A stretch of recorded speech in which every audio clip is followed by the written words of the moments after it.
el día de hoy, iniciando la semana, vamos a informar sobre tres temas, tres asuntos.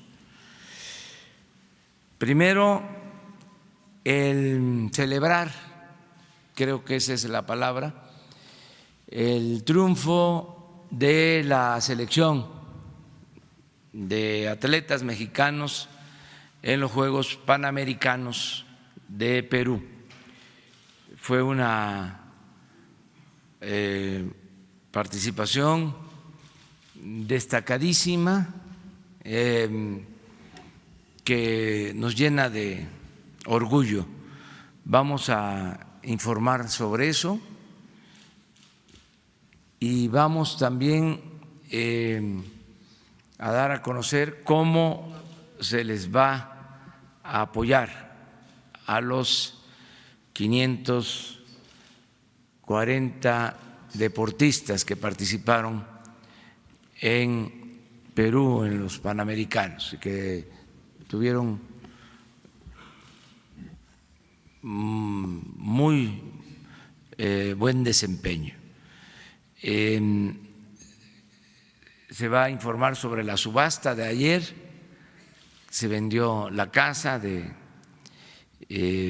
Las Lomas y parte de ese recurso se va a utilizar precisamente para apoyar a los deportistas. Lo segundo que vamos a tratar es que es el Día de la Juventud. El día de hoy se conmemora, se celebra el Día de la Juventud y se va a presentar un informe de lo que se está haciendo para apoyar a los jóvenes de México. Ese es el segundo tema. Y el tercero es el de todos los lunes, informar sobre quién es quién en los precios de las gasolinas, del diésel y del gas. Ese es el programa que tenemos para el día de hoy. En lo que corresponde al deporte, nos acompaña el secretario de Educación Pública, Esteban Moctezuma Barragán, Ana Gabriela Guevara, directora general de la Comisión de Cultura Física y Deporte, y también para tratar el primer tema va a participar Guillermo, el maestro Ricardo Rodríguez, que es el director del Instituto para devolverle al pueblo lo robado. Él va a informar sobre la venta de la casa de Las Lomas y otros bienes. Entonces, para el deporte van a participar, repito, Esteban Moctezuma, Ana Gabriela y Ricardo Rodríguez. Entonces, si les parece, empezamos. Que Ricardo Rodríguez nos informe sobre lo de la venta de la casa, los recursos, y que luego Ana nos informe sobre los resultados. Adelante.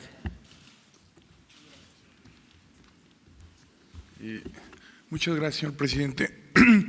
Muy buenos días a todas y a todos. Vamos a dar a conocer los resultados de la cuarta subasta que se dio ayer, organizada por el Instituto para devolverle al pueblo lo robado, una cuarta subasta de la Cuarta Transformación. Esta subasta fue muy especial. ¿En qué sentido? Se lograron comercializar 5 inmuebles y se obtuvieron 125.8 millones. De este total, 102 proceden de la venta de pues, lo que es la joya de la corona. ¿Qué es la joya de la corona? Pues la mansión en Lomas de Chapultepec. Este evento para nosotros, para el Instituto para Devolverle al Pueblo Robado, fue muy especial. ¿En qué sentido? En el sentido de que es el bien inmueble de mayor valor que hemos dado cauce en la actual administración. Estamos hablando de 102 millones de pesos. Estos 112 millones de pesos representan 4 veces de lo que se obtuvieron los vehículos y lo doble de lo que obtuvimos de la subasta de bienes inmuebles e incluso de Santa Lucía. También fue muy especial porque seguimos contando con la participación, la solidaridad de la ciudadanía de forma constante, pero también ayer contamos con la presencia de forma directa o vía telefónica o a través de sus representantes de empresarios con vocación cívica, con vocación social, socialmente responsables, que se sumaron al proyecto del señor presidente de apoyar las becas de los 544 deportistas. Cabe destacar que la de ayer para el instituto fue una subasta de oro, plata y bronce, porque lo recaudado se convirtiera en una beca para cada uno de los 544 atletas que nos representaron con gallardía y pusieron en alto el nombre de nuestro país. Comentarles, tuvimos 33 personas que compraron nuestras bases de participación, alrededor de 6 personas decidieron en la puja de la casa, 5 de ellas empresarios con sentido social, un vecino que así decidió participar. Por favor, si fueran tan amables de darle la siguiente diapositiva. ¿Quién compró la casa? Fue la Fundación Butaca Enlace. Es una fundación que ha apoyado el deporte desde hace 11 años, ha apoyado que más de 2 millones de jóvenes participen en eventos deportivos. Nos comentaba su director que apoyó a alrededor de 53,000 alumnos destacados para ir a los Juegos Panamericanos en 2011 y bueno, el representante de dicha fundación y quien compró fue un empresario con sentido social, Carlos Bremer. Un empresario regiomontano, fue quien al final decidió hacer la puja por teléfono y fue quien apoyó el proyecto del señor presidente. Nos comentaba él que lo hacía con mucho agrado, con el objetivo de sumarse muy puntual al llamado del señor presidente de apoyar a estos alumnos. Es así como el instituto, por instrucción del señor presidente, muy puntual de apoyar a estos atletas, está ofreciendo resultados palpables y tangibles. Muchas gracias. Muchas gracias.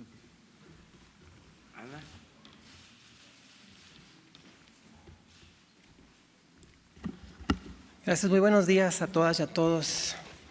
Es para mí un motivo de gran orgullo estar esta mañana aquí, acompañando al presidente en la conferencia, informarles del gran papel que hizo México. Y antes de continuar, pues quiero entregarle esta medalla en nombre de toda la selección nacional al presidente, en agradecimiento de este esfuerzo que hace por apoyar económicamente al equipo y entusiasmarlos, porque fue una gran noticia, presidente. Te entrego la mascota que entregan todos los medallistas y esta medalla que se hizo conmemorativa que dice: eres parte de la historia de la delegación mexicana.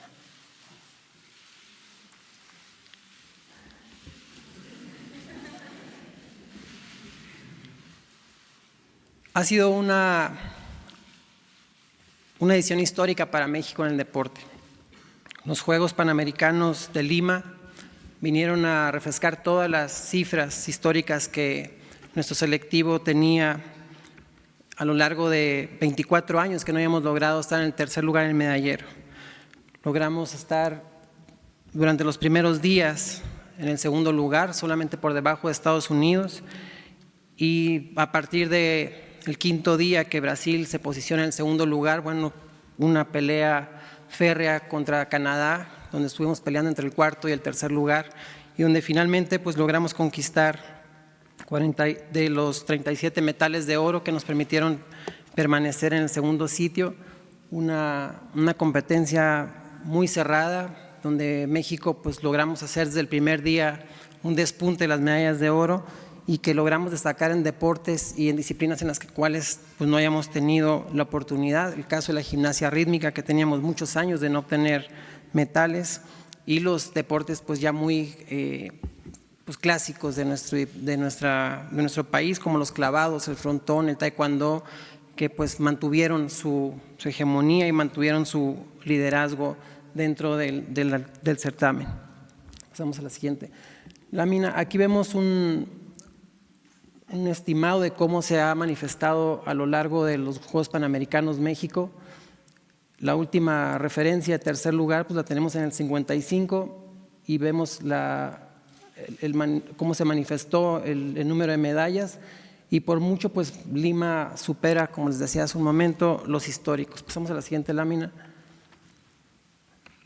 Aquí tenemos cómo se lograron los metales. Son 35 oros total en esta participación, 36 platas y el más alto número de medallas de bronce en la participación de México en los Juegos Panamericanos. Los eventos deportivos de preparación, todo lo que se gastó en apoyos a federaciones y a los atletas, fueron un total de 323 apoyos de diferentes rubros económicos. Como los ven marcados, están los eventos deportivos de preparación, campamentos y concentraciones, material deportivo, y que esto contribuyó de gran parte al desempeño que tuvieron hoy los atletas. A pesar de toda la grilla que se quiso hacer antes de que partiéramos a Lima, bueno, pues el resultado está por demás remarcarlo, de que los recursos llegaron a los atletas, la preparación estuvo con ellos y el material deportivo que se les entregó pues fue reflejo de este buen resultado que se alcanzó. Pasamos a la siguiente. El total de atletas que participaron en los Juegos Panamericanos fueron 541, de los cuales 246 son mujeres y 295 son hombres. El estimado de edad en la delegación, la menor de edad es 14 años y el mayor es 57 años. Y el estimado está entre los 25 años de edad. Esto nos llevó a tener 484 participaciones en total de todas las disciplinas deportivas. Tuvimos 452 enfrentamientos directos para la pelea de oros y un total de 264 presencias finales. De estas, 232 fueron victorias para México, 216 fueron derrotas y solamente hubo 4 empates. Aquí resalto un dato importante dentro de lo que engloba el resultado final de la participación en Lima, que no solamente valoramos a quienes ganaron medalla. El dato que aparece en la parte inferior en azul, del 4 al 8, hubo 186 atletas que quedaron entre el 4 y el 8º lugar, lo cual nos refleja de que un gran porcentaje de la delegación está en competitividad y que se quedaron a muy poca distancia de poder subir al podio, y que esto se vuelve el capital para las siguientes ediciones de Panamericanos y Centroamericanos hacia el otro proceso, y que debemos de seguir cultivando en nuestros deportistas esta preparación. Asimismo, 105 quedaron entre el 9 y el 16, que son los que vienen prácticamente iniciando y quienes llegaron por primera vez a los Panamericanos, pero me parece que el dato destacado es entre el 4º y el 8º lugar, estos 186 atletas. Total de medallistas son 200, la suma de quienes fueron multimedallistas y los medallistas por presea individual, suma un total de 248 oros, 56 platas y 96 medallas de bronce, y tenemos un total de 37% de los atletas calificados hacia la siguiente fase, que sería la de Juegos Olímpicos. Estos, como los marca ahí, son 114 mujeres, prepondera otra vez el papel de las mujeres en estos Juegos Panamericanos. Y dato curioso, el inicio de las medallas fue Paula Sousa en taekwondo, y el cierre de la última medalla al día de ayer fue de Alejandra Valencia en tiro con arco, lo cual sostiene este papel, repito, preponderante de las mujeres en el deporte, y que el resultado de los Panamericanos pues tuvieron una gran actuación y un protagonismo que resalta y que bueno, se refleja también en numeralia. Pasamos a la siguiente. Bueno, y aquí vemos las medallas de oro, todos quienes fueron medallistas, los 48 ya sumados en general, que tuvieron la oportunidad de tener estas medallas, las medallas de plata, que son 56, y por último las medallas de bronce, que es un total de 96 medallas de bronce. Y un dato importante aquí es resaltar los que fueron multimedallistas, el número de atletas que ganaron más de una medalla y que pues los vuelve un grupo selecto de esta selección nacional, dado que tuvieron unos el honor de obtener más de un oro y otros obtuvieron los 3 metales, en esta participación. Solamente hubo una atleta con 4 oros, que es Beatriz Biones de canotaje, y 12 atletas que tuvieron 3 medallas de distintos colores y 29 atletas que tuvieron 2 metales. Esto, pues igual hay que reconocerlo, y que contribuyeron a la suma total de estas medallas para México, y que pues logramos con todas sus letras la mejor participación histórica para México, y que ha sido un motivo de gran entusiasmo para todo el equipo mexicano. Por último, quiero hacer mención de las plazas olímpicas que se obtuvieron durante este certamen. Son un total de 14 plazas olímpicas en 9 pruebas y en 6 disciplinas. Hacer aquí un énfasis en que tenemos que esperar a definir con las federaciones cómo va a ser la participación de los mexicanos hacia Tokio, pero pues muy contentos de haber logrado este resultado. 14 garantías de que prácticamente estamos pues ya encaminados hacia lo que será la preparación de los Juegos Olímpicos, pero que tenemos que definir cómo se llevará a cabo este selectivo, dado que muchas plazas son para el país y no son para los atletas. Por lo tanto, debemos de esperar a definirlo con las federaciones, y una vez que definamos tanto con el secretario de Educación Pública que con el propio presidente cuál va a ser la dinámica de trabajo para el próximo año y el previsto de este fin de año para acompañar a los atletas hacia Tokio. De nombre de toda la delegación, presidente, pues agradecerte el apoyo, el entusiasmo que perduró en todo momento con la delegación. Conozco y sé de lo que implica ser un atleta de alto rendimiento, y por eso mi tranquilidad de que sabía que estaba con los atletas y que sabía que estábamos dando los apoyos, que este resultado era alcanzable. Obviamente pedir un aplauso grande por parte de todo el país, porque todas estas medallas se distribuirán en todo el país, llegarán a todos los estados, pero que el trabajo del día a día creo que es lo que garantiza esto. Finalmente los atletas no se logran de un día para otro. En estos 8 meses de trabajo que hemos tenido, pues ha sido titánico tener que remover también a este elefante reumático y tener que mermar todo el huachicoleo deportivo que existía ahí dentro. Pero mientras tanto los atletas no seguían o no debían por qué dejar de entrenar, y esto pues está reflejado en este gran papel que logra México hoy, por supuesto producto de su entrega, de su dedicación, pero sobre todo el acompañamiento que se tuvo con las federaciones y con la responsabilidad que tengo como dirigente del deporte nacional, y que finalmente nos motiva y nos entusiasma a que esto siga adelante y que en Tokio podamos tener muchos mejores resultados. Muchas gracias. Bueno, pues cerramos sobre este tema informando de que se van a entregar apoyos a los medallistas, como lo dijimos la semana pasada, a todos 20,000 pesos mensuales durante un año para que puedan seguir haciendo deporte, entrenando en general. Y luego a los que obtuvieron medalla, además de ese apoyo de 20,000 pesos mensuales, que son 240,000 al año, 40,000 en el caso de oro, 35 para plata y 25 para bronce. Esto es adicional.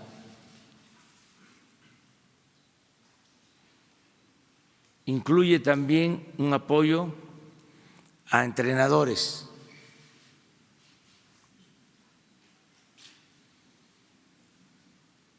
Igual, 20,000 pesos mensuales, un año. Y todo el recurso se les va a entregar en una ocasión, en una sola expedición de cheque, todo.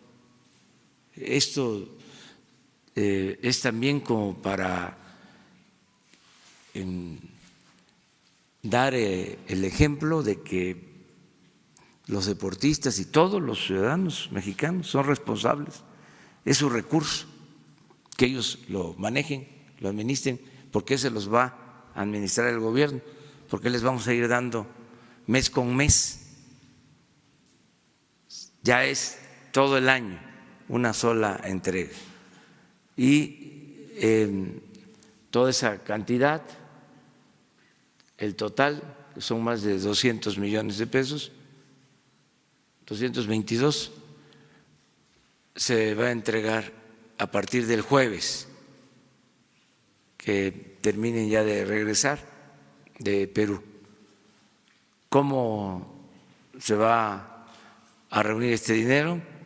Pues ya vimos, son 120, 100 de la Casa de las Lomas, más 20 de otros bienes, alrededor de 120, y 100 más de un fondo dedicado al deporte de 500 millones que se autorizaron para este año.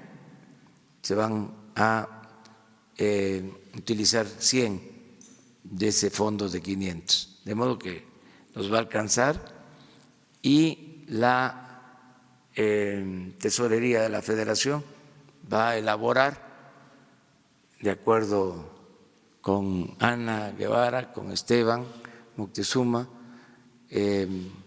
los cheques para entregarlos a partir del jueves. Agradecerle mucho al señor Bremer, que compró la casa, es una contribución, y felicitar a los deportistas, a los entrenadores, a sus familiares, por todo el esfuerzo que hacen para obtener estos buenos resultados, que ponen muy en alto el nombre de nuestro país. Es un ánimo distinto, es un ambiente nuevo, aunque digan lo contrario nuestros adversarios. En México hay alegría, hay entusiasmo, es otro país, es otro humor, no existe ya el mal humor social, o está limitado a pequeños grupos que poco a poco se les va a ir quitando ese mal humor y se van a ir alegrando junto con millones de mexicanos que estamos celebrando este cambio verdadero, esta transformación. Entonces terminamos con este tema y vámonos precisamente con entusiasmo a dar a conocer los resultados en la atención a los jóvenes, que también es histórica, es motivo de satisfacción, es para presumir lo que se está haciendo en favor de los jóvenes. Entonces, si les parece, le damos la palabra a María Luisa Alcalde, secretaria del Trabajo, y luego participaría también Guillermo Rafael Santiago, que es director general del Instituto Mexicano de la Juventud.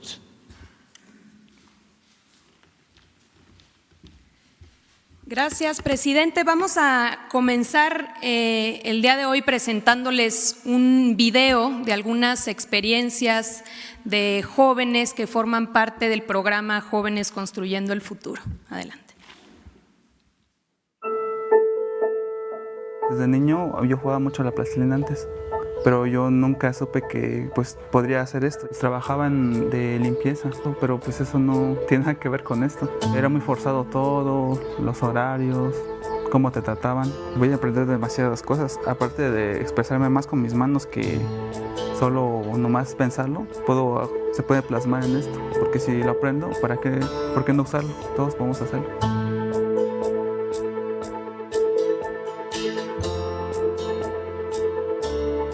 Tengo actualmente 3 becarios. Siempre tienes que capacitar a la gente. El hecho de que los chicos tengan un programa de 1 año nos da tiempo a la empresa de poderlos capacitar desde cero. Creo que lo primero que les aportamos es la seguridad de ir aprendiendo lo que van haciendo. Desde lo muy básico hasta ya la producción en sí, cuando ya producen bebidas, cuando ya producen platillos, cuando ya producen panes, cuando ya producen cosas de repostería. Como joven no buscas el ganar carretadas de dinero, como joven buscas la experiencia, la experiencia no solo laboral, sino la experiencia en sí, ¿no? La experiencia de vivir algo diferente, a lo mejor de salir de tu casa, a lo mejor de que ya terminaste tus estudios y puedes empezar a aplicarlo, ¿no? Entonces la juventud es definitivamente el mayor tesoro que tenemos, ¿no?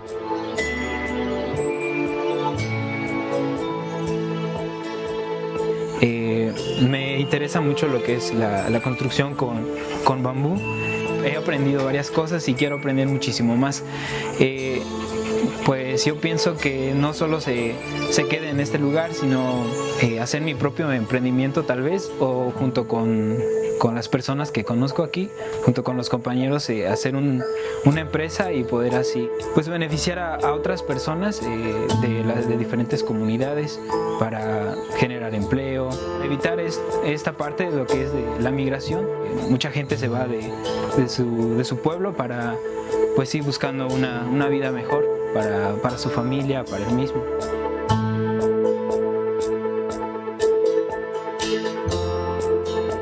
Tengo alumnos becarios y los estoy enseñando a tejer, que a veces estaban estudiando y no alcanzaron por falta de recursos, no siguieron estudiando, pues allí esta beca pues está muy bien para que ellos aprovechen. Y no solamente la beca, sino que aprendan lo que nosotros aprendimos desde cuando nos enseñaron nuestras abuelas.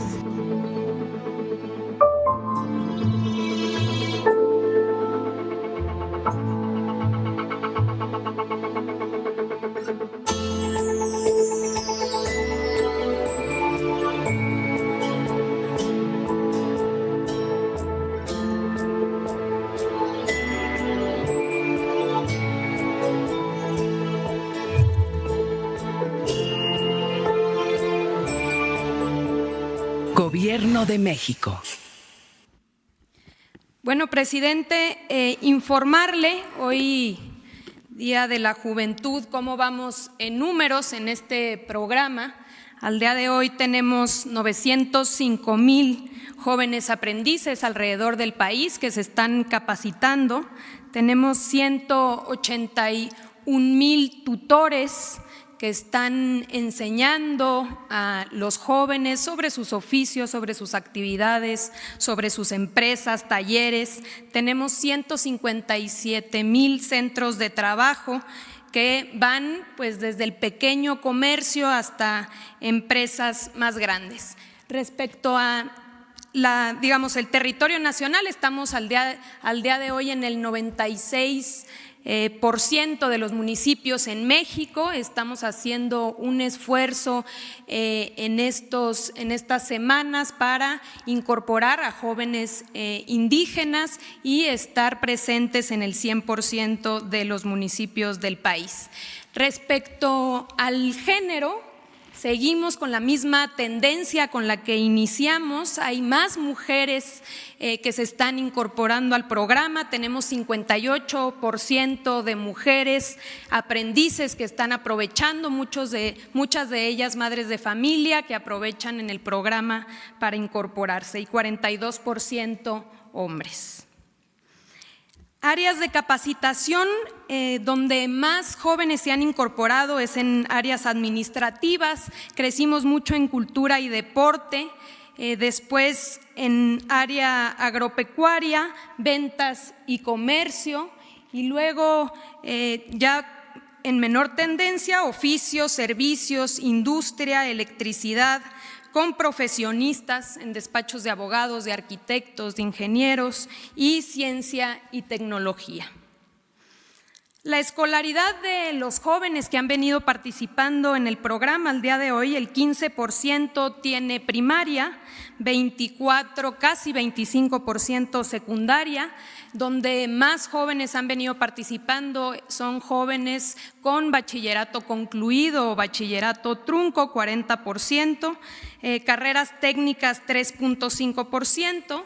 Tenemos varios jóvenes también que son egresados de las universidades con licenciaturas concluidas, 16%, e incluso jóvenes que tienen algún estudio de posgrado. Tenemos 2.208 jóvenes con posgrado. La presencia del programa, estamos en Chiapas, hay 140,000 jóvenes, es donde más ha habido presencia del programa. Después está Tabasco, Veracruz, México, Guerrero, y en la zona del norte es donde, digamos, ha habido menos presencia del programa, en Baja California Sur, Nuevo León y Aguascalientes. Hay menos desempleo también en esta zona del país y es una radiografía en ese sentido.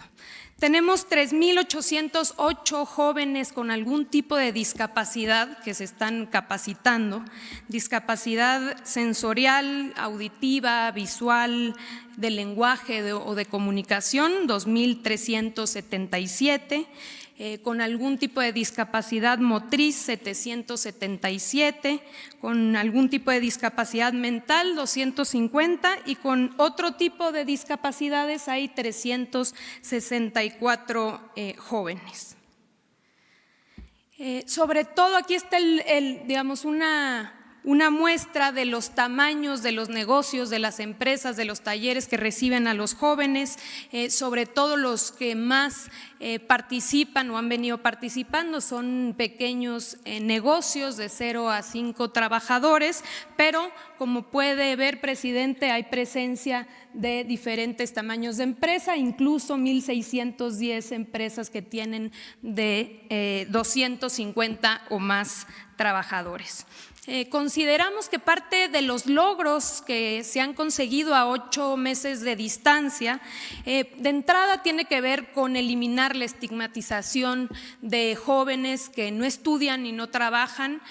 Creemos que hemos venido demostrando que son jóvenes talentosos, que tienen ganas, que tienen sueños, y eso se ha visto, digamos, en el éxito del programa y en lo que han podido contribuir en las empresas en donde se capacitan. Ha sido también un semillero de talento, nos han expresado el sector privado, sobre todo, que ha funcionado como un mecanismo, digamos, muy exitoso para reclutar, para identificar talento, para posteriormente poderse quedar con estos jóvenes ya capacitados específicamente en habilidades concretas.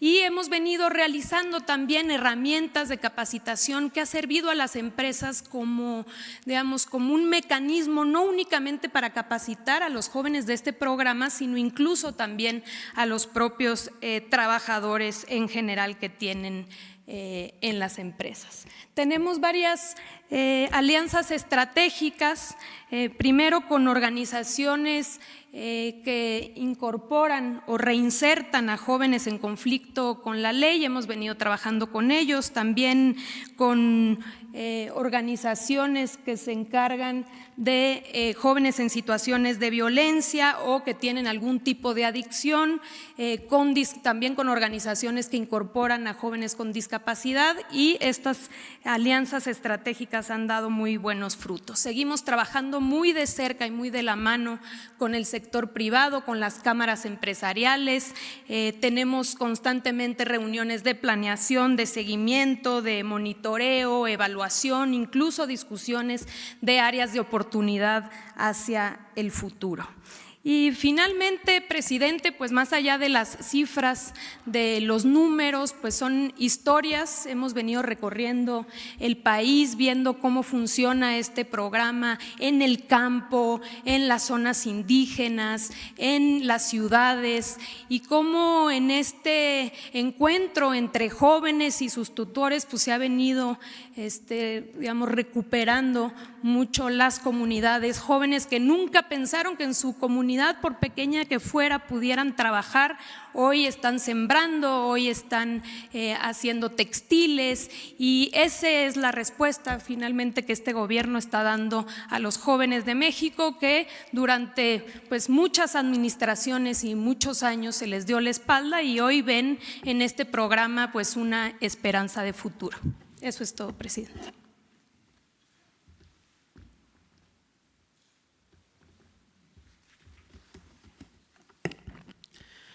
Buenos días a todos, a todas. Buenos días, señor presidente. Buenos días, secretarios y secretarias de Estado, funcionarios públicos, pero en especial, buenos días a todos las y los jóvenes de México, y particularmente a los que nos acompañan hoy aquí en la mañanera, que son representantes de varios de los programas que el Gobierno de México está implementando para la inclusión de todas las juventudes de México. Bien, hoy es 12 de agosto. Hoy es el Día Internacional de la Juventud, y en este marco de celebración no resta más que decir que tenemos mucho orgullo y un alto compromiso con este país por el momento de transformación que estamos viviendo.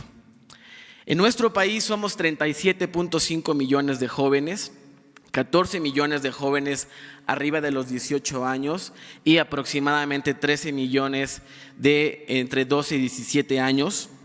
Y justamente representamos el 31.4% de la población total.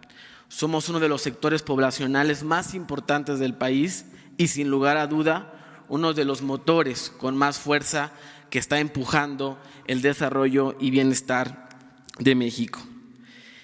Si bien en este país las y los jóvenes hoy enfrentamos una realidad heredada por los gobiernos conservadores y neoliberales que por décadas excluyeron, reprimieron, criminalizaron y marginaron a las juventudes, generando carencias y rezagos en aspectos tan diversos como el trabajo y la vivienda digna, el acceso a los servicios de salud y educación de calidad, la alimentación saludable, la disponibilidad de espacios reales de participación o de ejercicio de derechos culturales y ambientales, entre muchos otros elementos indispensables para un desarrollo digno y autónomo. Basta recordar algunas cifras para reconocer esta delicada situación. Hoy, el 42.4% de la población joven se encuentra en pobreza, es decir, 16 millones de jóvenes en el país están en esta situación.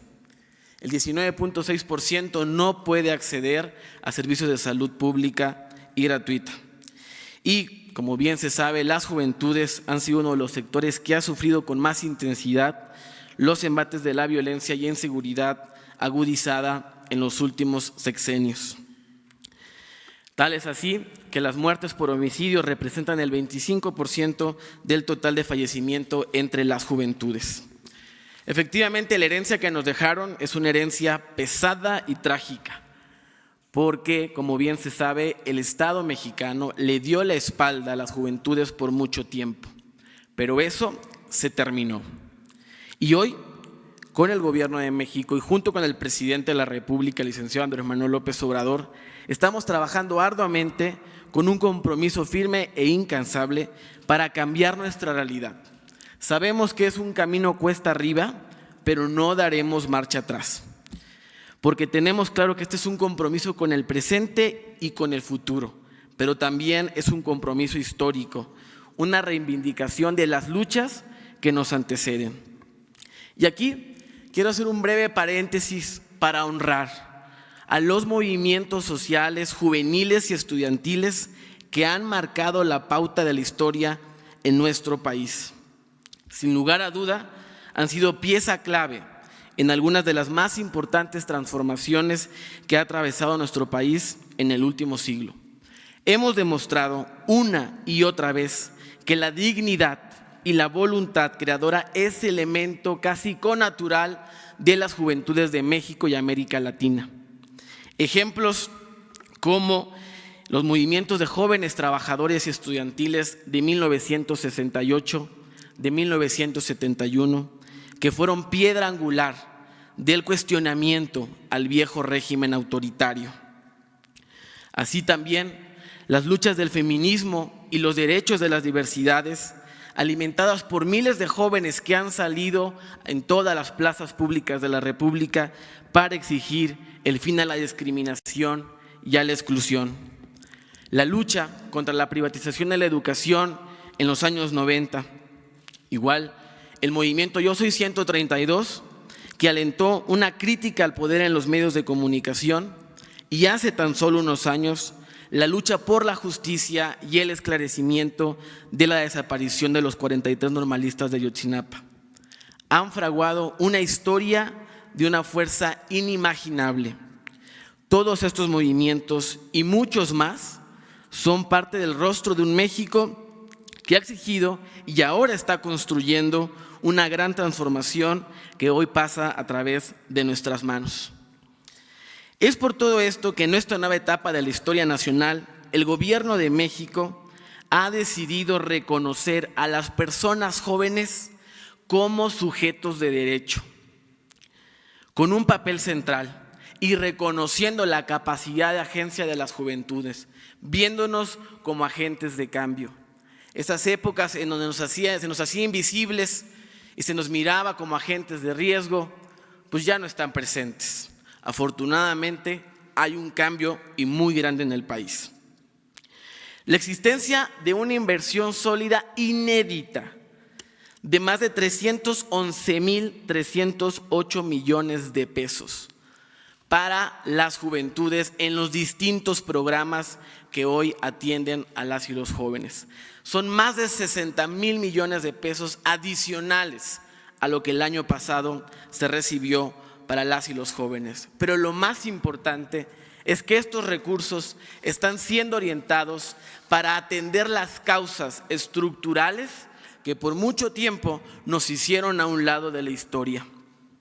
Hoy por hoy está uno de los programas que ya lo mencionó la secretaria del Trabajo, Luisa Alcalde, que es el programa Jóvenes Construyendo el Futuro, que es uno de los programas de inclusión y capacitación laboral más grandes del mundo. También existe el programa Jóvenes Escribiendo el Futuro, que otorga becas de educación superior a más de 300,000 jóvenes de todo el país. También la creación de 100 universidades para el bienestar Benito Juárez, que preparará profesionalmente a toda una generación y sobre todo a aquellos jóvenes que nunca tuvieron la oportunidad de acceder a la educación superior por temas de movilidad o económicos. Asimismo, está el programa Sembrando Vida, que hoy emplea en el campo a decenas de miles de jóvenes y que los hará volver a mirar a sus orígenes, porque como bien es sabido, cada vez hay menos jóvenes en el campo, pero justo con este programa lo que se busca es generar bienestar y vida digna en las zonas rurales del país para todos las y los jóvenes. También existe ahora el Programa Nacional de Becas para el Bienestar, que brinda apoyo a más de 4 millones de estudiantes. Así como también se ha echado a andar la Estrategia Nacional de Prevención de Adicciones, que cambia completamente la visión que por muchos años nos criminalizó y nos estigmatizó a las juventudes, pero sobre todo a las juventudes más pobres. Hoy eso ya no está y ahora se está buscando atender el tema y buscando la prevención en el tema de adicciones, yendo a las causas, brindando oportunidades y sobre todo dando la oportunidad de decidir un proyecto de vida que genere plenitud y que genere felicidad. Así como también este programa de mejoramiento urbano emprendido por SEDATU, que no solamente está contemplando la reestructuración del espacio físico, sino que lo está haciendo atendiendo y comprendiendo las necesidades de las y los jóvenes. Y así como también se está echando a andar el programa Jóvenes por la Transformación, brigadas comunitarias de norte a sur, que lo que busca es que las juventudes de todo el país y sobre todo aquellas que se encuentran en regiones vulnerables y con altos índices de violencia y marginación, puedan trabajar comunitariamente con toda la sociedad para que tengan el lugar que es el que realmente tenemos, que es somos agentes de cambio. Desde el Instituto Mexicano de la Juventud ahora estamos trabajando fuertemente para que la perspectiva de juventudes esté presente en toda la política pública de la Federación y que se logre, como bien se ha dicho desde la presidencia, que las y los jóvenes estén en el centro de la agenda pública de este país. México vive entonces una etapa de profundos cambios políticos, sociales, económicos y estructurales, que están siendo acompañados por una generación de jóvenes que han asumido con valor, creatividad y responsabilidad su rol como protagonistas en esta cuarta transformación. Jóvenes de todos los sectores y contextos se han sumado por millones al llamado popular de hacer historia y terminar de una buena vez y para siempre con el régimen de corrupción y desigualdad. Por eso hoy, desde este histórico Palacio Nacional, hacemos un llamado a todas las juventudes de este país a recuperar y enarbolar la esperanza, a contagiar su ímpetu por un país distinto y ser parte desde cada una de sus trincheras, ya sea la pluma, la calle, el muro, la tribuna, de esta nueva etapa de la vida pública nacional. Nos pronunciamos desde aquí en favor de todas las causas de las juventudes feministas y su exigencia porque se respete el derecho a decidir sobre sus cuerpos, de las juventudes de la comunidad LGBT, porque reconocemos y seguiremos exigiendo todos los derechos para todas las personas, de las juventudes de nuestros pueblos originarios, que nos sumamos a esta exigencia de que sean reconocidos las comunidades indígenas como sujetos de derecho público, así como también las exigencias de las juventudes con discapacidad y su exigencia por la inclusión. En la diversidad de juventudes que hoy tenemos en México, queremos decirles que estamos con ustedes y que como nunca vamos a trabajar de la mano para poder sacar adelante a nuestro país. Actualizando y haciendo nuestras las palabras que escribió en el 71 nuestra querida Elena Poniatowska, estoy convencido de que el futuro de este país pertenece a las y los jóvenes de mi generación. Nunca más un México en donde se dé la espalda a las juventudes. Nunca más un México en donde no se reconozca a las y los jóvenes como sujetos de derecho. Nunca más un México en donde seamos invisibles. El pasado no volverá. Muchas gracias.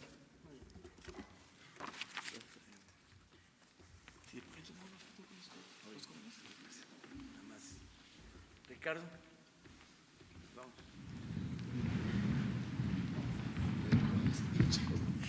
Muy buenos días, señor presidente, muy buenos días a todas y a todos ustedes, quienes quieren el precio de la gasolina, el precio con el margen más alto y el precio más alto en consecuencia también al público, lo tenemos en Culiacán, Sinaloa, Grupo Musala, con un margen de 3 pesos 27 centavos por litro y un precio al público de 21 pesos con 34 centavos, eso es en la gasolina regular.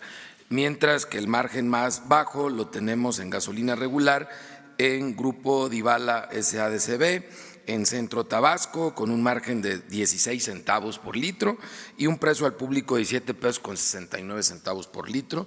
La gasolina premium, el precio con el margen más alto, 23 pesos con 9 centavos por litro al público, un margen de 3 pesos 31 centavos en Pénjamo, Guanajuato, Mega Gasolineras. Lo que tienen Mega pues es el margen. Superservicio Agua Dulce, con un precio al público de 18 pesos 89 centavos por litro y un margen de 18 centavos en la gasolina premium.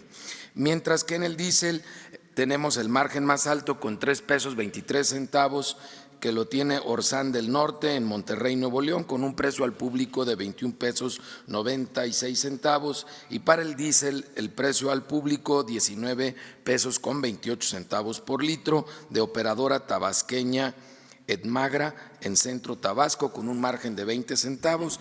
Por por marcas tenemos una situación muy similar y estable a los últimos 2 meses. Las marcas con el margen más alto, Chevron, Redco y Arco, y las marcas con el margen más bajo y el precio más bajo al público, Total, Lagas y Orsan.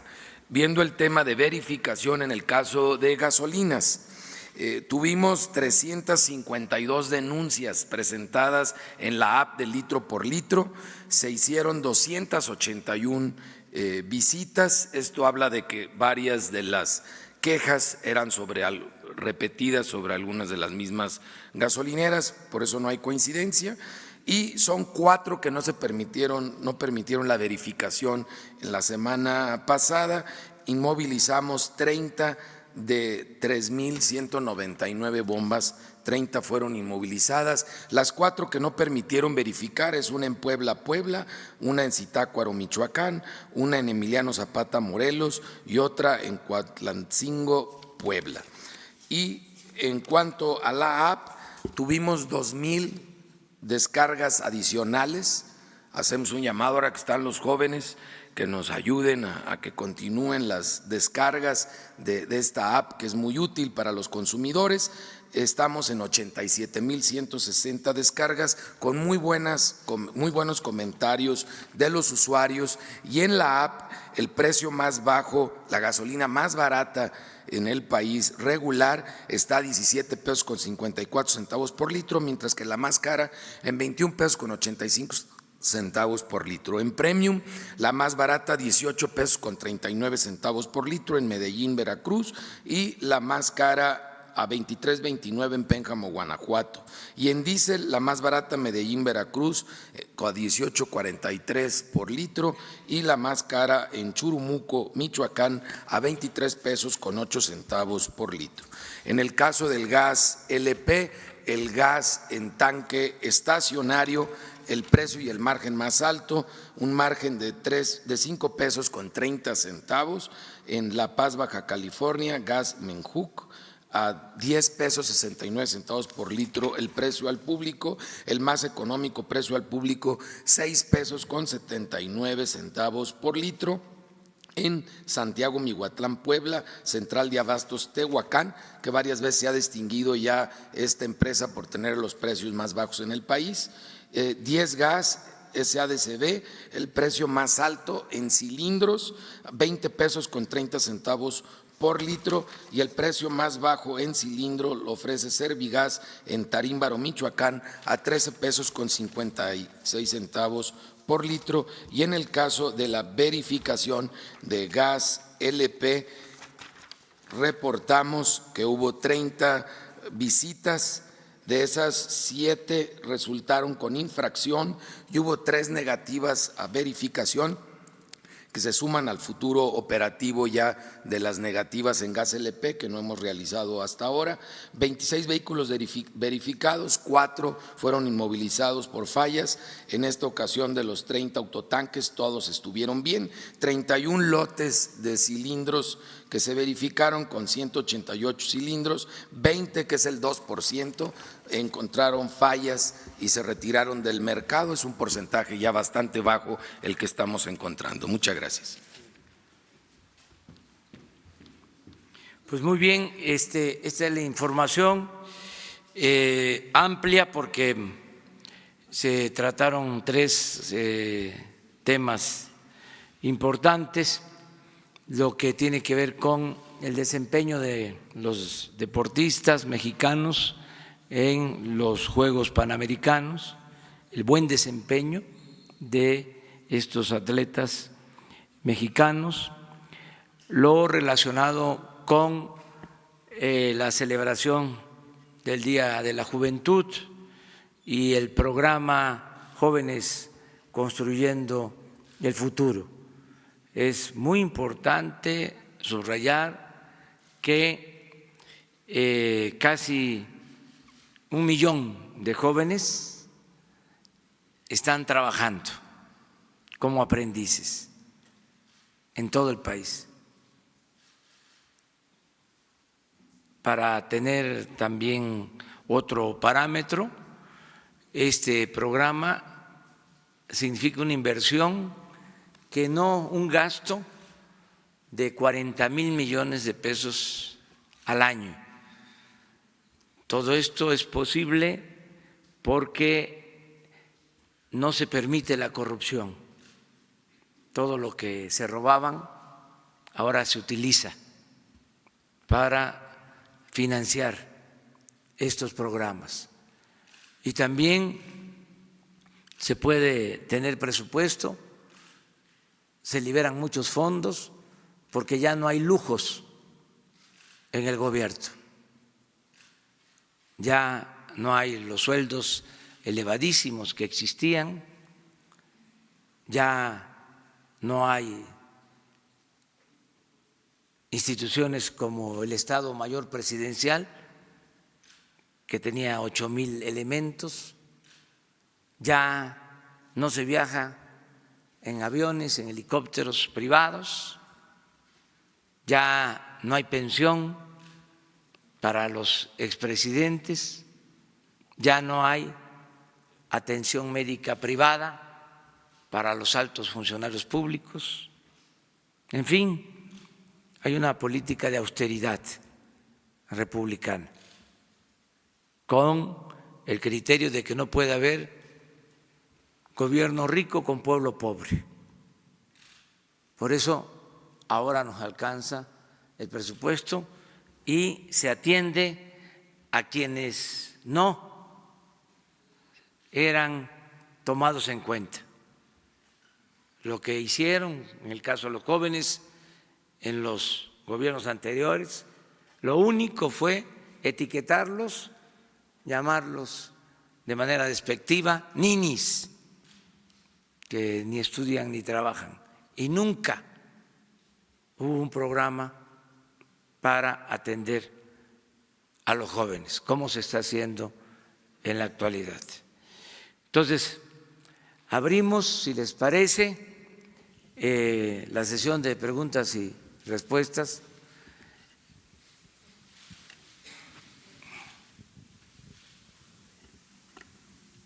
Gracias.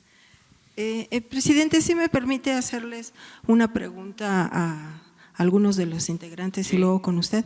Gracias. Nancy Rodríguez, de Oro Sólido.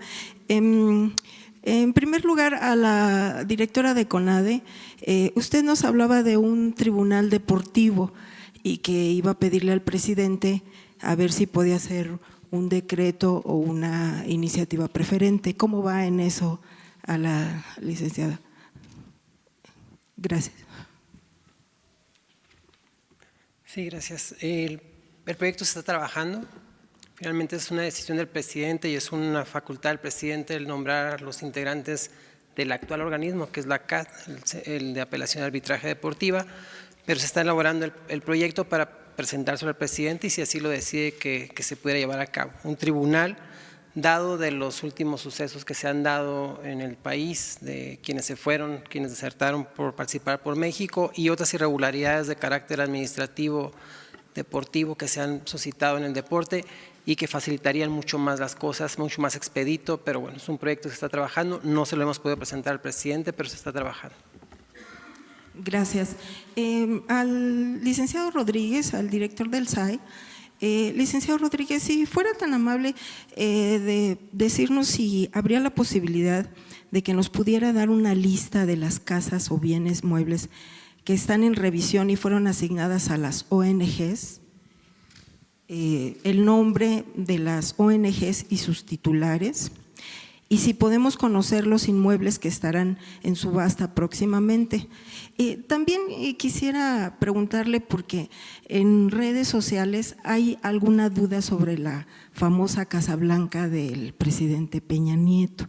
Mucha gente piensa que si se va a rematar y no, sabemos que es privada, pero que si ustedes lo podían aclarar para que la gente pues sepa qué pasó con esa casa y cómo fue la resolución. Sí, con todo gusto. Respecto a la lista de bienes inmuebles que están en depositaría y a qué organizaciones, ONGs o sea otorgado con todo gusto. Comentarle que esta información la estamos haciendo ya, estamos trabajando en una base de datos para hacerla pública a la brevedad posible. Nosotros esperamos ya en las próximas semanas subir esta base de datos, la cual es información pública y debe de darse a conocer a la opinión pública. Respecto a lo que comenta de la Casa Blanca, mire, nosotros los bienes que tenemos en administración vienen de la Fiscalía, nosotros somos los administradores y cuando ya la autoridad nos da la instrucción la podemos enajenar o vender. En este caso del bien que usted comenta, nosotros dependeríamos de que de cualquier bien, de que la Fiscalía nos fuera transferida para administración, pero nosotros por sí solo no tenemos un margen de actuación, sino dependemos de nuestras entidades transferentes. En este caso hemos trabajado con la Fiscalía y con el SAT y con la TESOFE principalmente.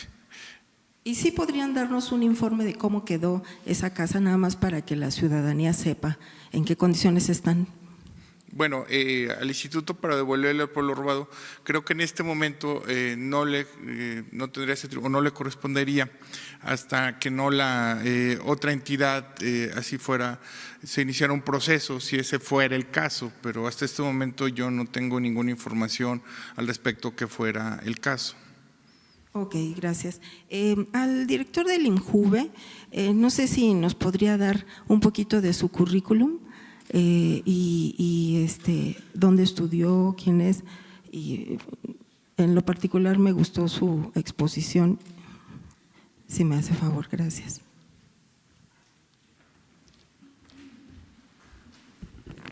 Claro que sí, con todo gusto. Yo soy chiapaneco, soy de San Cristóbal de las Casas. Fui diputado federal en la legislatura pasada por el grupo parlamentario de Morena, me tocó ser el diputado más joven. Evidentemente los cuestionamientos que ahora haces me los han hecho muchísimas veces, porque en este país se tiende mucho a juveniar a las otras personas, ¿no? Es una práctica recurrente que creo que hay que terminar, que creo que hay que acabar de una vez para siempre, porque se cuestiona siempre al joven, pero nunca se cuestionan aquellas personas que se han dedicado a saquear y a robar este país. Y bueno, ahora por encargo del presidente estamos a cargo del INJUVE y estamos sacando a esta institución porque queremos que nunca vuelvan a juvenear a nadie en este país. Gracias. Gracias y muy amable, señor presidente.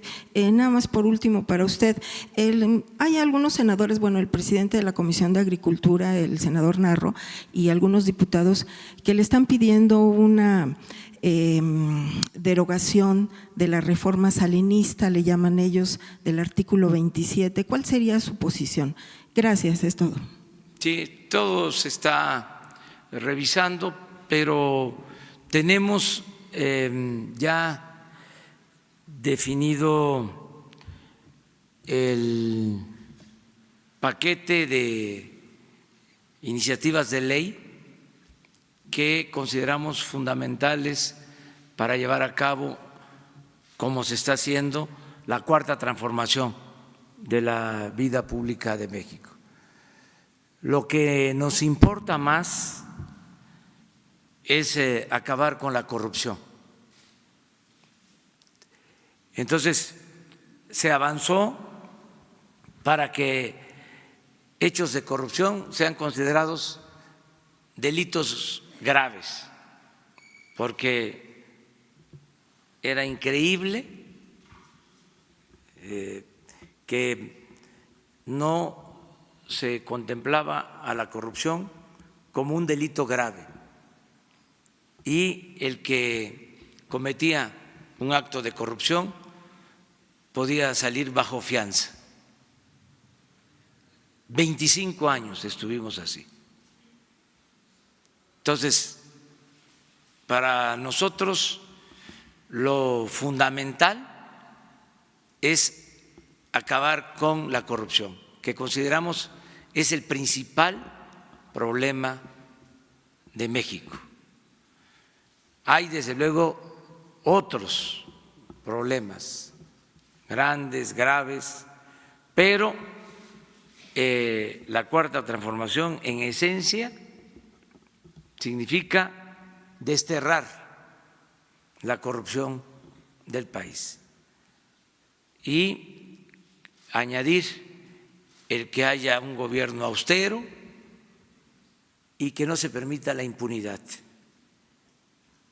Hay muchas otras demandas de los sectores, se toman en cuenta, pero nosotros tenemos como Poder Ejecutivo prioridades. Nos falta, por ejemplo, el que se apruebe en el Congreso la cancelación de los fueros. Eso está pendiente de aprobación en el Poder Legislativo. Eso nos importa mucho, porque eso es ofensivo.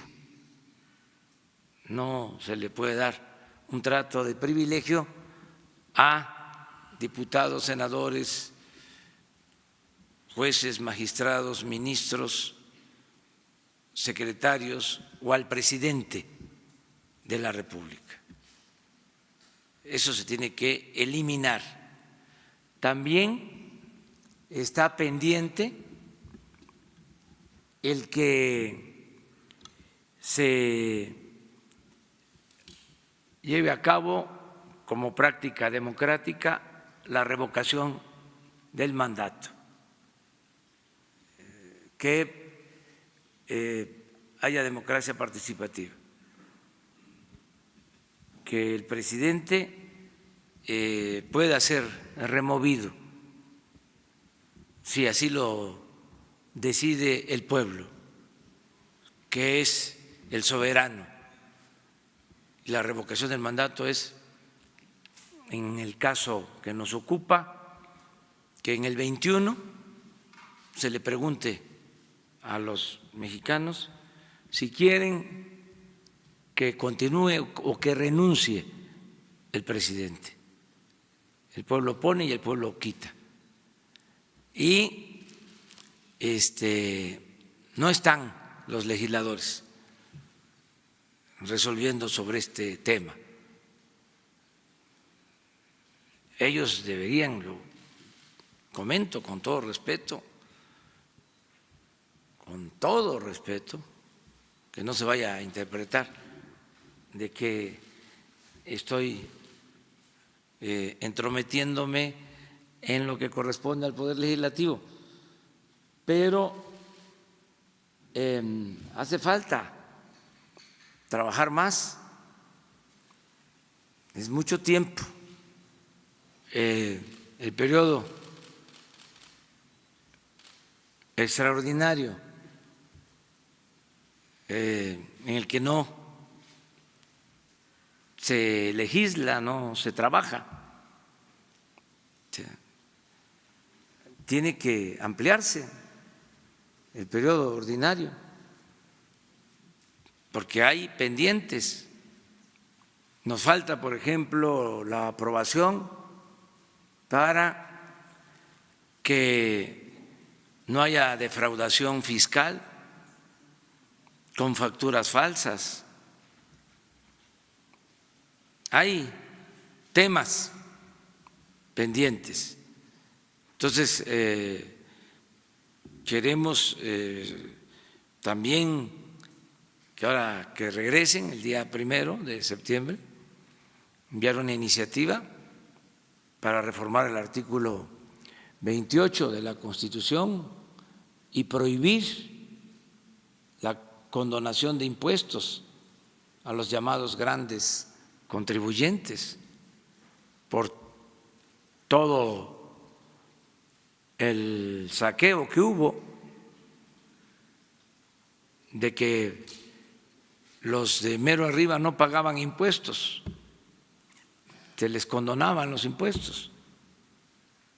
Entonces, tenemos que ir ajustando el marco legal y otras reformas que hacen falta, el que pueda terminarse de aprobar todo el paquete de la nueva reforma educativa, las leyes para mejorar la calidad de la enseñanza. Todo eso está pendiente. Y en cuanto a la reforma al 27, nosotros no tenemos ningún proyecto. Por ahora no estamos planteando que se reforme el 27 constitucional.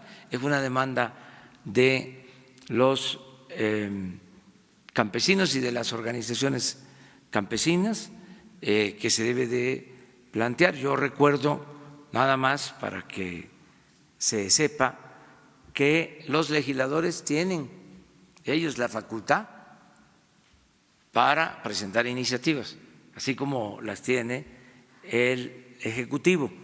También ellos pueden llevar a cabo estas reformas.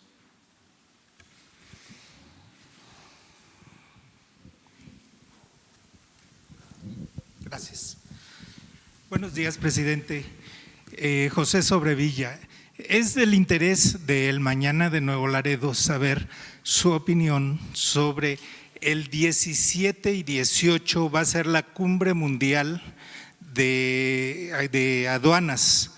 Es un evento importante porque la aduana de Nuevo Laredo, así como la de Reynosa y Matamoros, es considerada una de las que tienen más incidencia de corrupción. Se habló en un inicio de militarizar las aduanas.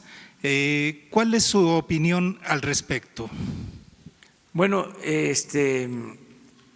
estoy satisfecho porque se nombró como director de aduanas a Ricardo Agüet, que es un hombre íntegro, honesto, una gente limpia, y todo lo que tiene que ver con aduana estaba muy podrido, como migración y como todo el gobierno estaba tomado, estaba secuestrado. El gobierno estaba al servicio de una minoría rapaz, era un facilitador del saqueo. Entonces se está limpiando el gobierno de arriba para abajo. Y una área que se está limpiando es precisamente la de aduanas.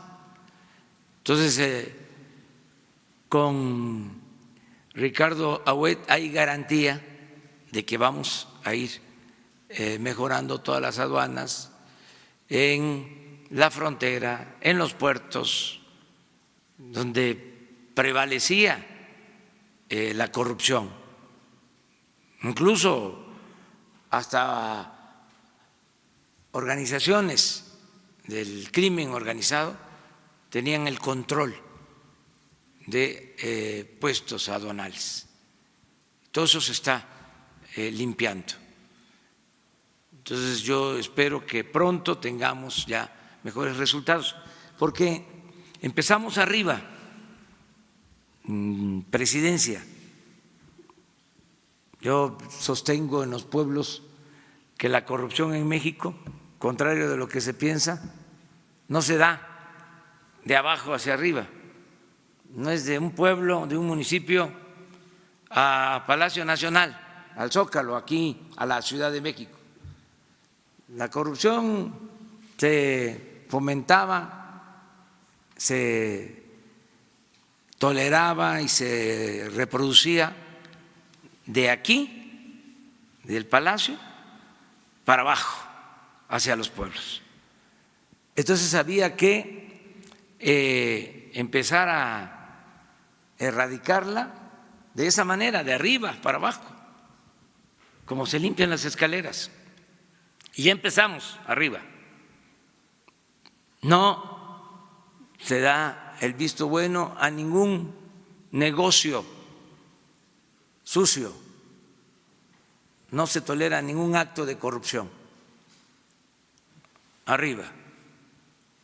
pero tenemos que ir limpiando,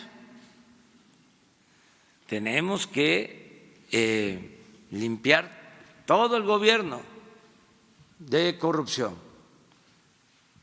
Y hay áreas donde se requiere todavía avanzar más. Y yo aprovecho para decirle a los servidores públicos que no corran riesgo, porque no se va a tolerar la corrupción, cero corrupción. Ya no hay influyentismo.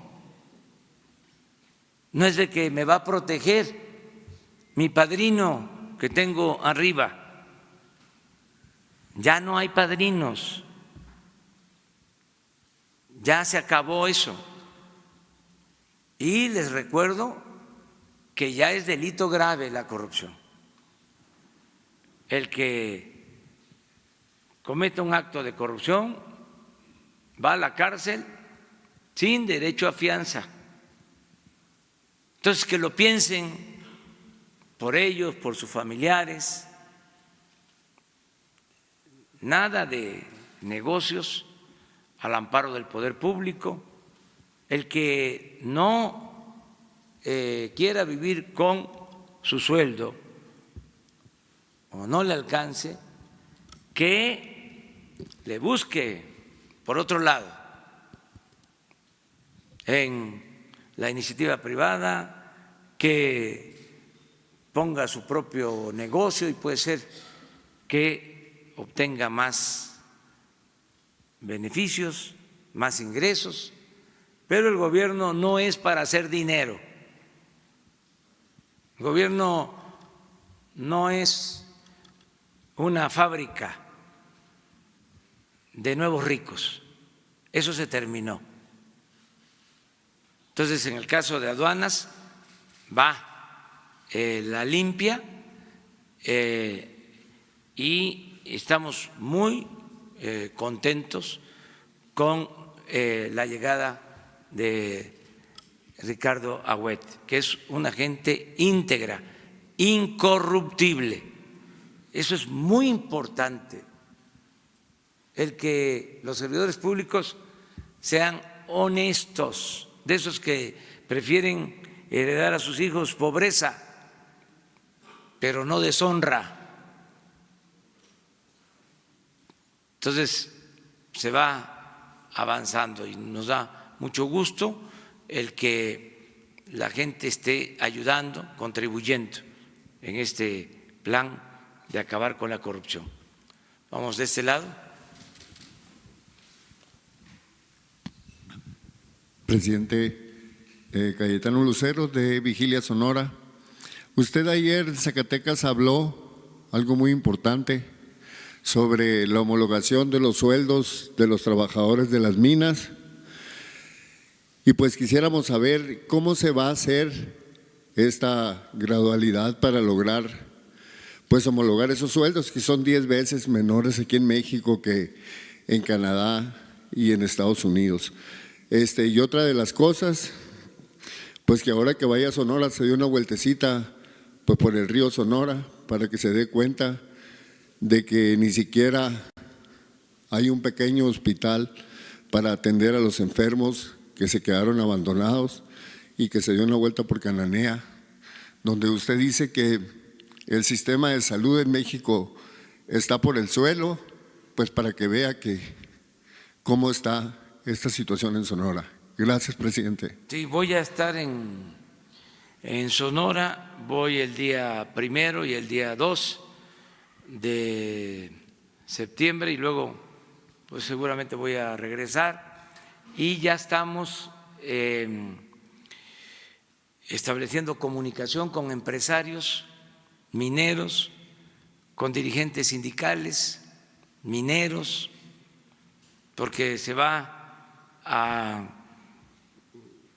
establecer, se va a abrir una mesa de diálogo, vamos a invitar también ambientalistas para tratar todo el asunto que tiene que ver con la minería. Traté algo ayer en Concepción del Oro, Zacatecas, ahí está Mazapil, que es un municipio minero, es la mina de plata más importante del mundo. Hay algunas diferencias, se cerró esa mina, se volvió a abrir por inconformidad de campesinos, no es diferencia entre trabajadores del sindicato minero con la empresa, que es una empresa canadiense asociada con empresarios estadounidenses. Se abrió de nuevo, estamos buscando la conciliación y hablé precisamente ayer de 3 temas, 4. Primero, decir que no se van a cancelar los contratos, las concesiones que se entregaron en el pasado. Ya no van a ampliarse más concesiones porque se entregaron suficientes, alrededor de 80 millones de hectáreas en el periodo neoliberal.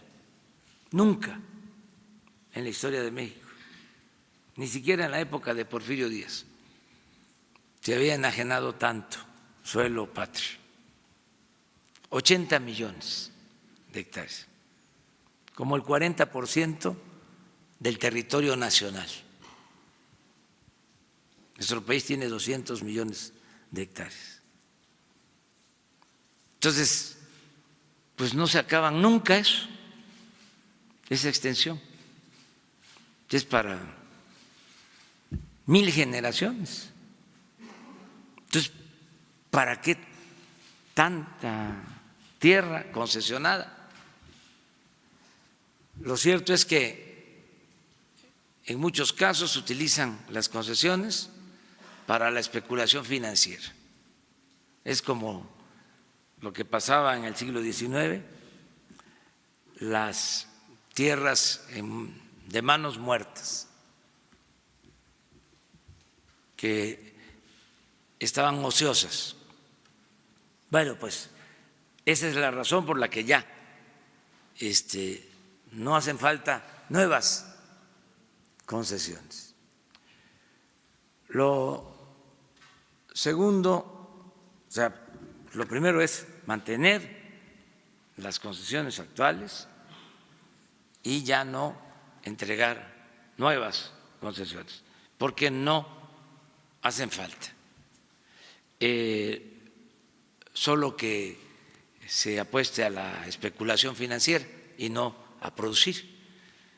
Y eso no lo vamos nosotros a permitir o no vamos a tolerar esas actividades. Lo segundo es que se mejore el salario de los trabajadores mineros, porque sí hay muchas diferencias con relación a lo que ganan los mineros en Estados Unidos y en Canadá. Nada más que esto pues no se puede resolver por decreto. Tenemos que ir poco a poco convenciendo a las empresas de que paguen más a los trabajadores mineros. Lo tercero, que es muy importante, que se cuide el medio ambiente, que no se contamine, que no se destruya el territorio, que así como se explotan las minas en Canadá, cuidando el medio ambiente, se haga en nuestro país las mismas normas de protección al medio ambiente, que se actúe con ese estándar internacional. Y el punto 4 que llegue el impuesto que se cobra por la extracción de minerales a las comunidades. Nosotros, cuando estábamos en la oposición, luchamos durante muchos años para que pagaran impuestos las empresas por la extracción de mineral, porque desde el gobierno de Salinas se dejó exentos de pago de impuestos a quienes se dedicaban a la minería. No pagaban nada por la extracción del mineral, no pagaban impuestos. Esto, desde luego, no se daba en ninguna otra parte del mundo. Entonces, así se estuvo muchos años, desde Salinas hasta hace 4 años que se estableció un impuesto por la extracción de minerales. Pero ese dinero que tiene que llegar a las comunidades no llegaba, se quedaba en el camino. Ahora lo que queremos es entregar de manera directa a las comunidades mineras lo que les corresponde de ese impuesto y no pasar el dinero por todas las instancias gubernamentales, porque hay la mala experiencia de que no llega completo. Bueno, a veces no llega nada o no llega completo. Entonces es el otro tema que se trató ayer. Pero para todo esto estamos buscando un acuerdo, la conciliación. Nos interesa mucho el desarrollo minero, no se pueden cerrar las minas, es empleo, es trabajo, es crecimiento económico. Hay lugares en donde se cierran minas y hay desolación, la gente tiene que emigrar. Me piden a mí en las giras cuando se están despidiendo trabajadores porque está por cerrarse una mina, que yo intervenga para hablar con las empresas para que no abandonen la actividad productiva. Al mismo tiempo, pues tenemos que cuidar el medio ambiente, no es producir por producir o crecer por crecer, tenemos también que cuidar el medio ambiente porque es la herencia que vamos a dejar a las nuevas generaciones. Entonces, todo esto ya lo estamos viendo, ya he tenido reuniones con mineros y con trabajadores y con ambientalistas y vamos a ponernos de acuerdo.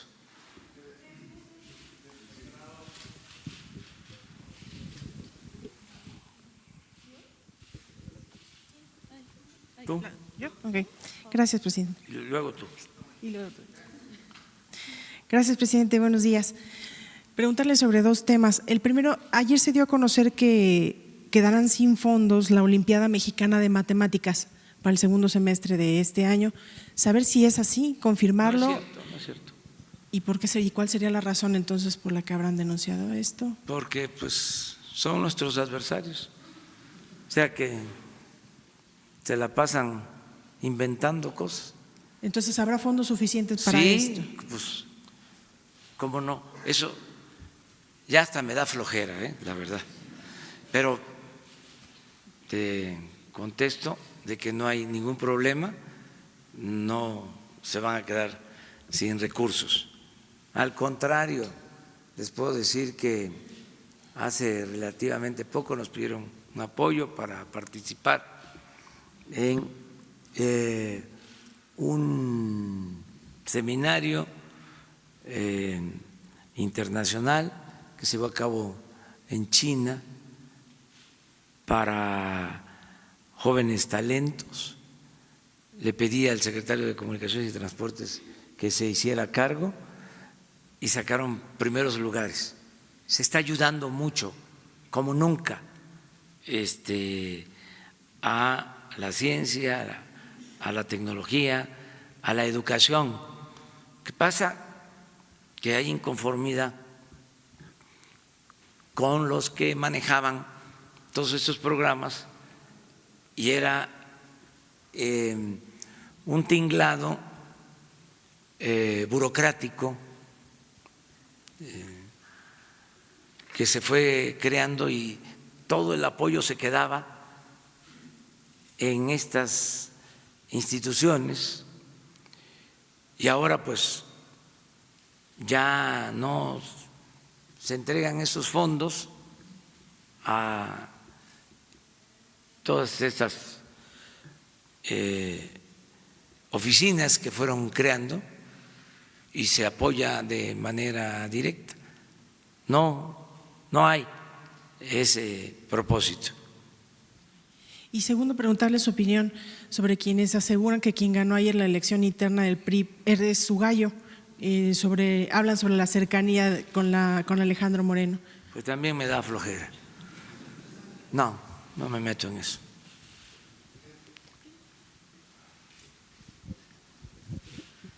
A ver, allá quedó. Buenos días, señor presidente. Soy Iber Alejandro de Redes Sociales. Lo quiero felicitar, primero que nada, darle un aplauso apoteósico por esa acción tan laudable que está haciendo para los jóvenes. Me da muchísimo gusto pertenecer a esta generación que fue parte de esta cuarta transformación, en la cual muchos jóvenes están recibiendo ese apoyo que yo en algún momento quise y que nunca tuve, porque los gobiernos priistas siempre se burlaron del pueblo mexicano. Por tal motivo, quiero felicitarlo enormemente. Segundo, esta sí es una pregunta debido a que en las redes sociales me comentan mucho. Oye, Iber, ¿por qué el Poder Judicial no está entrando en cintura?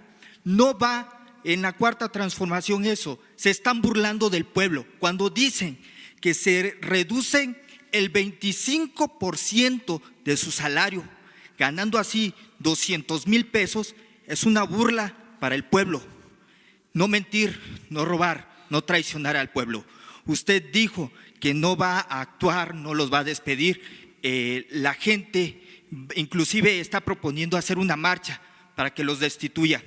Yo le replanteo, ¿consideraría usted impulsar una iniciativa para que el Poder Judicial entre en cintura o en su debido defecto removerlos del cargo si insisten en no acatar la ley y la orden del pueblo? No vamos a intervenir en la reforma del Poder Judicial. Esto tiene que surgir del interior, del mismo Poder Judicial, que es un poder independiente y autónomo. Nosotros vamos a ser respetuosos de la autonomía, de la independencia del Poder Judicial. Lo que sí adelanto es que entrando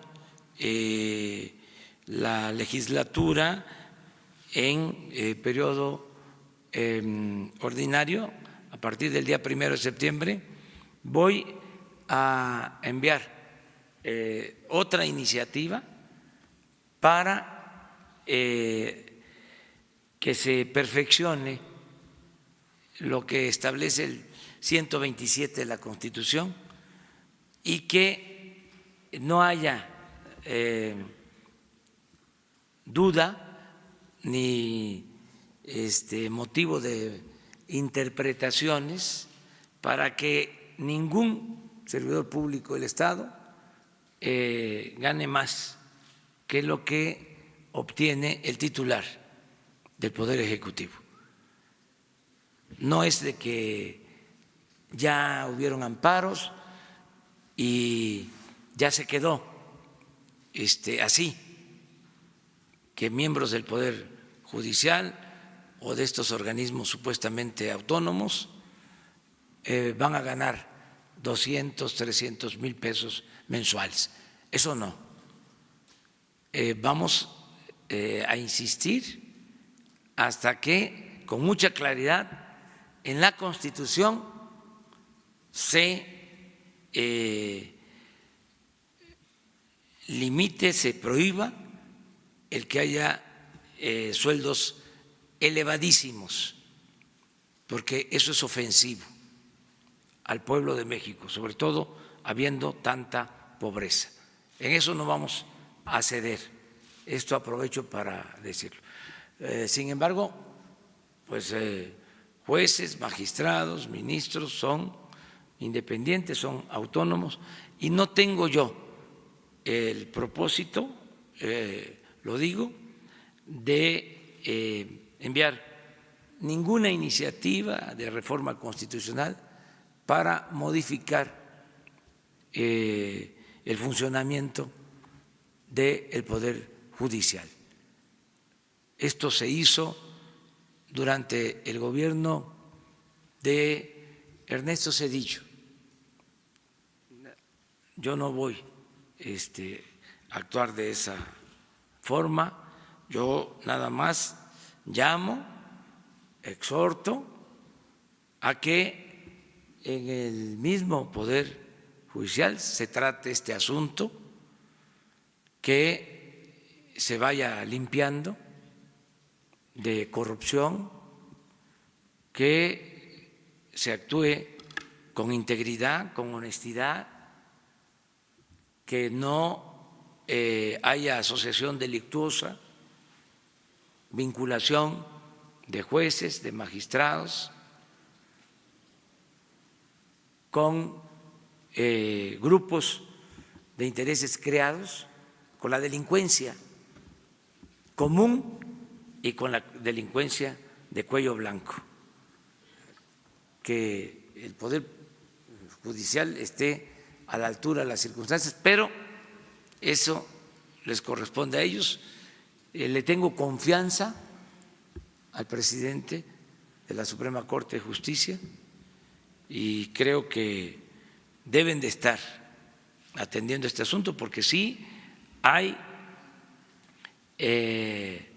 una inconformidad en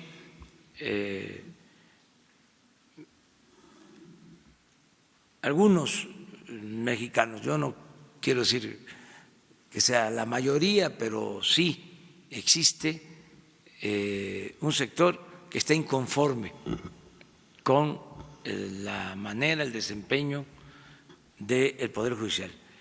Fíjense que hasta hace poco, el cuestionamiento iba más dirigido al Poder Ejecutivo y al Poder Legislativo. Le cargaron mucho la mano al Poder Legislativo. Y claro, se ganaron también a pulso ese distintivo, pero los potentados buscaban desacreditar al Poder Legislativo, no así al Poder Judicial.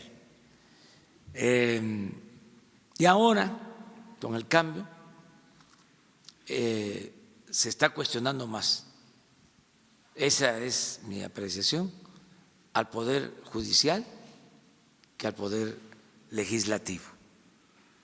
Entonces, cada poder tiene que procurar escuchar, ¿no?, lo que está diciendo la gente, no cerrarnos y mejorar todo lo que podamos. Eso es lo que puedo contestar. Le agradezco mucho. Sí. Una más. A ver, tú, la compañera.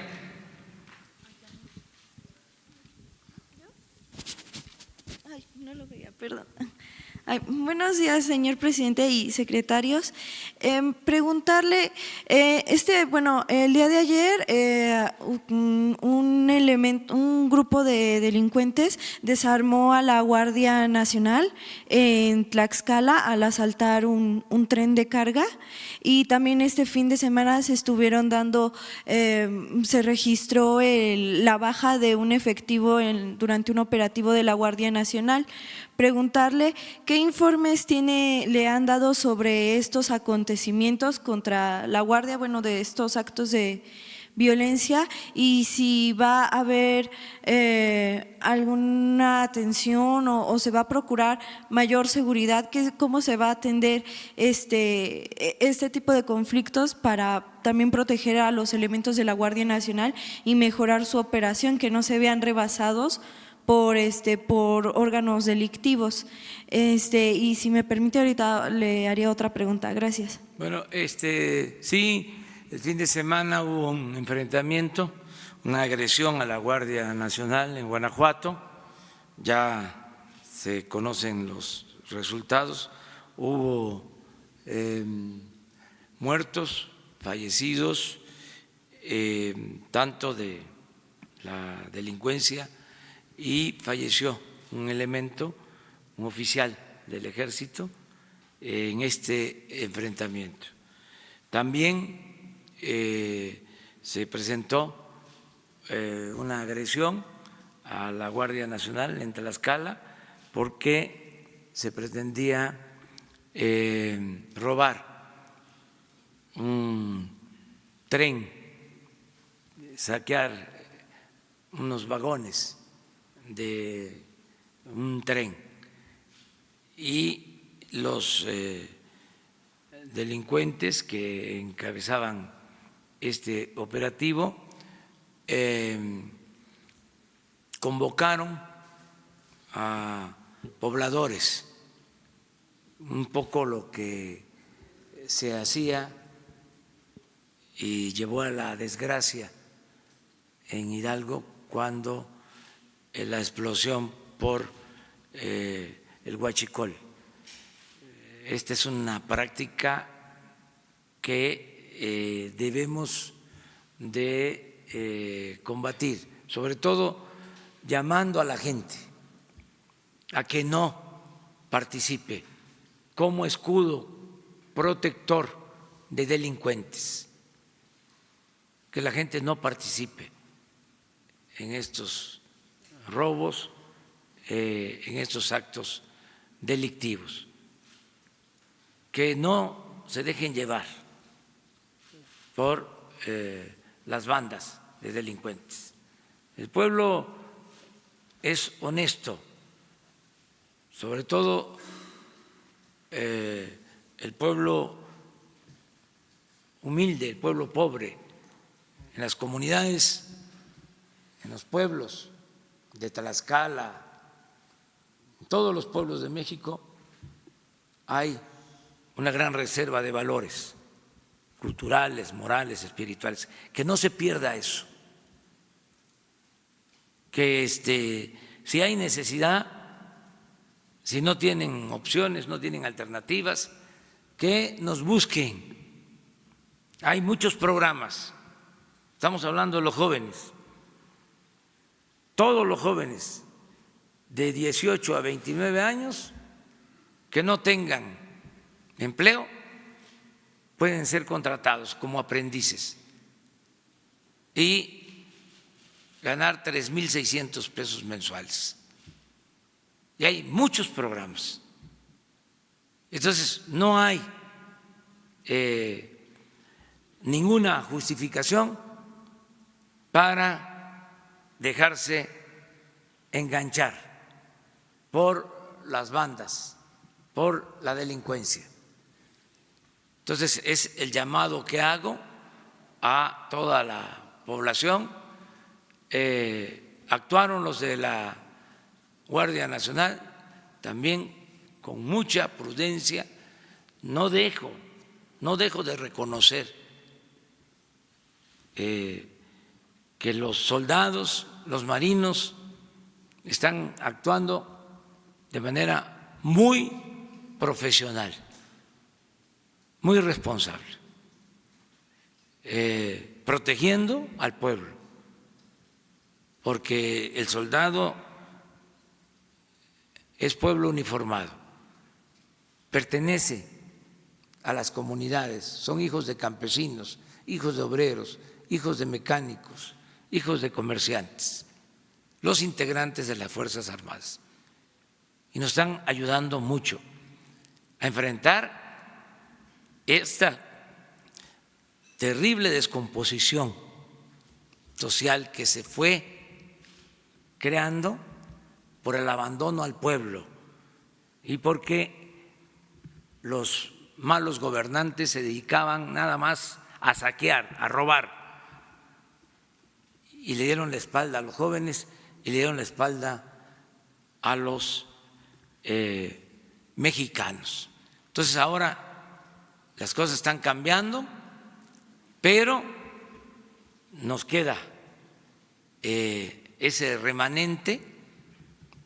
Poco a poco vamos a ir resolviendo todos estos problemas. Nos va a llevar algún tiempo, pero al final se va a conseguir la paz en el país. Pero entonces la Guardia Nacional se está viendo rebasada porque la gente está apoyando a los grupos delincuenciales. No, es que están haciendo su papel y están actuando muy bien. Mañana precisamente les van a informar, van a venir el comandante de la Guardia Nacional, el secretario de la Defensa, secretario de Marina, secretario de Seguridad Pública, secretario de Gobernación. Quedamos de que se iba a informar sobre lo que está haciendo la Guardia Nacional, cuántos elementos se tienen, en dónde están, cómo se piensa que va a ir creciendo la Guardia Nacional para garantizar la seguridad pública. Y ya nada más preguntarle si nos podría ampliar un poco más la información sobre lo que decía de que las aduanas estaban controladas por organizaciones del crimen organizado, sobre todo dónde se estaba dando esto y cuáles eran. Y ya por último comentarle que Antorcha Campesina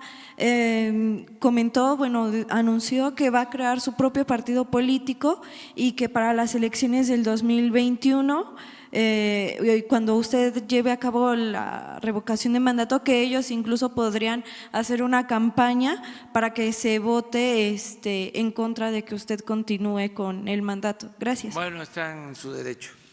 Somos libres, hay libertades plenas en México, eso es lo que puedo comentar. Acerca de las aduanas, una de las más infiltradas es la aduana de Manzanillo, para darle un dato, nada más, pero se está limpiando todo por completo. Bueno, nos vemos mañana. Ya se mande. Y la reunión que anunció la semana pasada, ¿sí habrá mañana en Sonora? Sí, mañana la Guardia Nacional va a informar de todo lo que tiene que ver.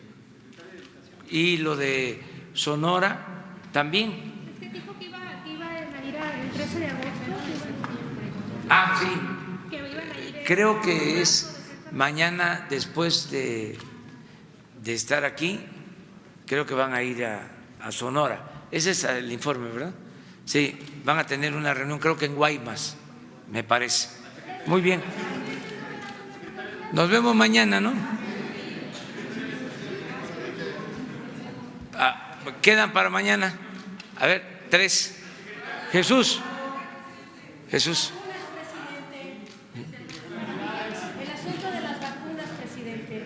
Nos vamos a seguir encontrando. Ya se informó lo de las vacunas también. Ya habló ayer o antier el secretario de Salud sobre este tema. Ojalá y se difunda más. Tenemos que estar informando porque hay, ojalá y sea nada más una racha, sea temporal, ya que no se convierta en permanente, pero hay, la verdad, lo digo de manera fraterna, cariñosa, amorosa, hay mucha difamación, y se está aplicando la máxima del AMPA del periodismo, que la calumnia cuando no mancha tizna. Entonces,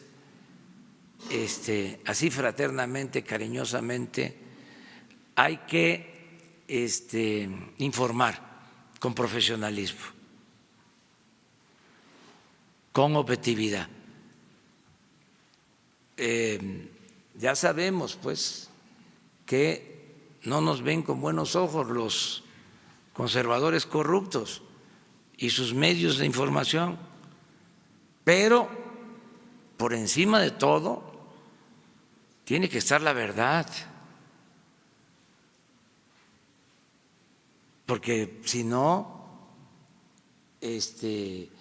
se afecta a la sociedad, se va creando un ambiente de insatisfacción, de farsa. Y esto afecta a todos, a los mismos medios.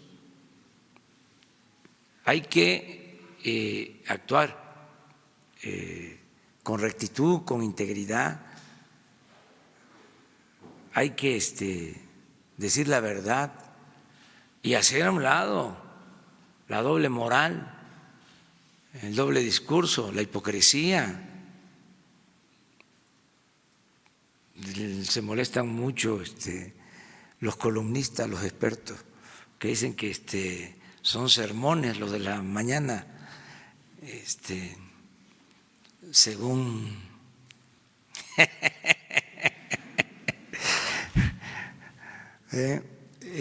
según el presidente. Bueno, nos vemos entonces mañana.